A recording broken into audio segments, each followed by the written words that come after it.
Bagaimana tanggapan Ustadz tentang reuni 212 hari ini? Barakallahu fiik. Saya ingin bertanya saja, ya, semua orang yang berilmu insya Allah tidak perlu menggebu-gebu bahas ini, karena memang orang yang punya akal sehat pun bisa menilainya, ya, menilai dengan nilai agama atau dengan nilai politik, ya kan? Sekarang saya bertanya, bukankah Nabi SAW telah diberikan kemenangan dalam beberapa jihad, ya kan? Apakah Nabi pernah buat reuni perang Uhud? Reuni perang Badar 300 lawan 1000 orang, secara akal nggak mungkin menang. 300 orang nggak tanpa senjata yang lengkap melawan musuh 1000 orang dengan senjata yang sangat lengkap, dan rata-rata yang ikut perang di perang Badar di kaum musyrikin adalah ahli perangnya. Panglima-panglima perang mereka semua turun. Allah berikan kemenangan untuk Nabi. Apakah Nabi buat reuni?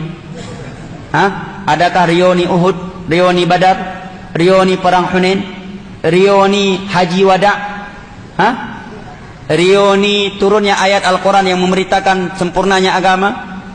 Nggak ada, ya, nggak ada. Ini agama mengikuti dalil, bukan mengikuti perasaan. Hati-hati kita sekarang di hari-hari politik, dan kita memohon kepada Allah Jalla wa'ala agar Allah menjaga darah kaum muslimin yang ada di Indonesia dari tangan-tangan mereka yang ingin mengorbankan darah kaum muslimin demi kepentingan politiknya. Dan itu tidak dikenal sebagai cara-cara Islam. Hanyalah orang-orang yang di luar Islam yang dikenal dengan cara-cara yang seperti itu, ya. Apalagi telah jelas dalil-dalil dari Al-Quran dan hadis serta ucapan para sahabat Nabi, para tabi'in, tabi'in yang telah dikumpulkan oleh para ulama dalam kitab-kitab akidah, seperti akidah Asy'ariyah At-Tahawiyah, cara i'tiqadi ahli sunnah Imam Al-Lalaka'i, usul sunnah Imam Ahmad, Asy-Syari'ah lil Ajurri, ya. Kemudian ya, usul sunnah wa i'tiqaduddin karya Imam Ibnu Abi Hatim, ya, dan As-Sunnah Ibnu Abi Al-Asim dan yang lain-lainnya, bahwa mereka semua sepakat andai kata ada penguasa yang zalim, perintah Nabi, para sahabat, para tabi'in, tabi'in, 4 imam mazhab sepakat agar kita bersabar, tidak memberontak, agar kita menasihatinya secara 4 mata, bukan di tempat-tempat yang terbuka, dan agar kita mendoakannya dengan kebaikan. Bahkan Imam Ar-Bahari, ini Imam Ar-Bahari yang menyatakan dalam kitabnya Syurah Sunnah, kata beliau, kalau kamu melihat ada orang yang mencela pemimpin, fa'alam anna sahibu bid'ah, ketahuilah dia adalah pelaku bid'ah, dia adalah pengikut hawa nafsu.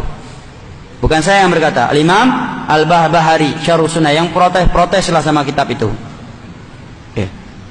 Dan tidak ada manfaatnya sedikit pun, hanya membuat dolar semakin naik, rentan pertumpahan darah, adu domba antara sesama kaum muslimin dan kaum muslimin yang lainnya. Akhirnya terbentuk, terkotak-kotak kaum muslimin, yang pilih nomor 2 dengan yang pilih nomor 1, padahal semuanya kaum mukminin. Saling celah mencela, kenapa kamu pilih nomor 1, yang nomor 1 kenapa kamu pilih nomor 2, padahal Allah menyatakan innamal mu'minuna ikhwah inna akramakum indallahi atqakum. Nabi bersabda, sibabul muslim fusuqun wa qitaluhu kufrun, mencela seorang muslim adalah bentuk kefasikan dan melengsarkannya, memeranginya adalah bentuk kekufuran. Hadis riwayat Al-Imam Al-Bukhari dari Abdullah bin Umar radhiyallahu anhuma. Macet jalan, ada orang yang harus dilarikan ke IGD, akhirnya mati di tengah jalan gara-gara jalan macet. Wanita-wanita yang hamil yang harus sesar, jalan macet, tidak bisa dilarikan ke rumah sakit. Siapa yang bertanggung jawab ini? Dolar naik, siapa yang bertanggung jawab? Dan andai kata ada pihak ketiga yang ingin memanaskan suasana, apa yang terjadi kira-kira? Siapa yang untung, siapa yang bahagia ketika ada masyarakat yang melemparkan TNI, Polri yang sedang menjaga keamanan, yang mereka juga muslim? Siapa yang untung? Ketika terjadi demo, saling dorong-mendorong, saling lempar-melempar, siapa yang untung? Tidak ada keuntungan buat negara, buat Islam sedikit pun. Itu hanyalah menyebabkan kehancuran untuk negara dan untuk Islam itu sendiri. Ya, kita lihat setiap demo pasti ada yang tumpah darahnya, ya kan? Dan kita nggak tahu kalau ada pihak ketiga. Awalnya aksi damai, rupanya ada yang lemparkan 1 granat, ya, mati orang yang ada di acara itu, dipanaskan suasana untuk memberontak, ya. Atau ada aparat keamanan yang mati, akhirnya temannya balas, jual korsa. Jadi apa negara ini? Utsman bin Affan dilengsarkan gara-gara hoak, ya. Tersebarnya fatwa bahwa Aisyah memerintahkan untuk memberontak kepada Utsman atau kepada Ali bin Abi Thalib, fatwa palsu.